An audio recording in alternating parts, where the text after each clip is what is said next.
Aristotle, the father of persuasion, gave us the formula that all persuasive speakers used today, and they used them 2,300 years ago when Aristotle first put them down. The same formula is used in viral videos that people make on TikTok.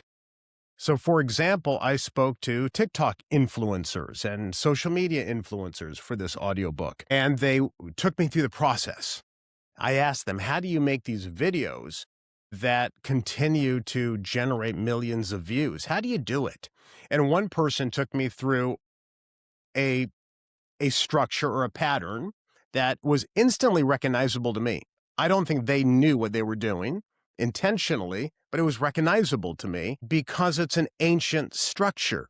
And that was more of a 3-act structure.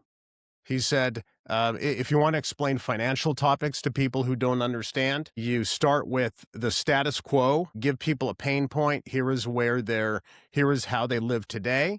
Give them a challenge, a problem with the way they live today, and then offer a solution. That's just a perfect 30-second video. And I said, yeah, that's the 3-act structure. That goes back to the hero's journey, Thomas Campbell mythology. And he looked at me like, he had no idea what I was talking about. So the point is that I think people are reaching the same conclusions, maybe from different areas. I'm reaching the conclusion from being a student of classical communication techniques for 20 years. Some of these viral video influencers are reaching the conclusions from their experience, but we're all reaching the same outcomes. And neuroscientists have told me this too. So I really believe very strongly now that the tools of communication have changed. The human brain has not.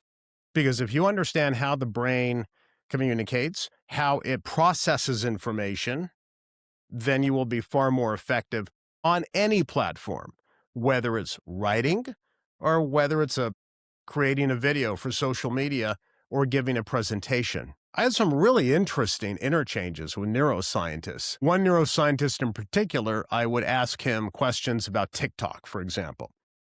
And I don't think he was an expert on TikTok, but he had answers for everything. I would say, why is it that people on TikTok move a lot? In fact, if you go to TikTok and there are people who are teach you how to do better videos, movement is really good. That's why those recipe videos do really well. Cooking videos, demonstrations, movement is good. It keeps your attention. So I asked this neuroscientist who's been studying the brain for 40 years from an evolutionary standpoint, why do you think that is? He had an answer. He has an answer for everything on TikTok. He said, oh, well, that's obvious, because when our ancestors were walking the Serengeti, they would look for movement. Anything that moves would catch your attention because it's a potential threat. In other words, you should focus on that. If it's not moving and it's just static in your environment, it's something you can ignore. That makes perfect sense, Carmine. In other words, every time I ask them about something related to social media, even though they weren't experts in that medium, they understood why things worked. Why do they understand it? Because they understand the brain better than the rest of us.